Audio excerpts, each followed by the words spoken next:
हाँ जी, अभी तक का बहुत बड़ा खबर है। ऐसा खबर है कि आप लोग सुनोगे तो शॉक्ड रहोगे। शॉक्ड क्या, शॉक्ड तो होना नहीं चाहिए। वैसे राजनीति तलों से तो जुड़ा हुआ है पवन सिंह। तो पवन सिंह भाई उपेंद्र कुशवाहा से मिले, तो क्या है पूरा माजरा मैं आपको बताता हूँ।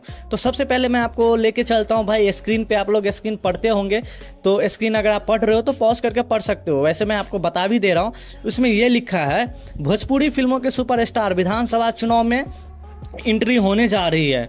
पवन सिंह अब राष्ट्रीय लोक मोर्चा में शामिल होने जा रहे हैं। जानकारी के मुताबिक उपेंद्र कुशवाहा, जानकारी के मुताबिक क्या भाई, ये श्योर है कि उपेंद्र कुशवाहा के पार्टी में शामिल है। आगे ये लिखा गया है पवन सिंह को बिहार विधानसभा चुनाव में 2 सीट दी जाएगी, साथ ही पार्टी और उन्हें राज्यसभा में भेजने का भी वादा किया गया है। तो भाई ऐसा है कि देखो, पहला सीट पे पवन सिंह लड़ेंगे, और हो सकता है तो दूसरा सीट पे ना काराकाट से ज्योति सिंह जी लड़ेंगे, उनकी वाइफ जो है ज्योति सिंह। तो भाई साहब अगर दोनों सीटों से अगर जीत गया ना, तो एक अच्छा भाई उनका पोजीशन मिल जाएगा पवन सिंह को। तो यही था अपने पास ये खबर, जो कि आप लोग वीडियो भी फोटोज वगैरह देख रहे होंगे।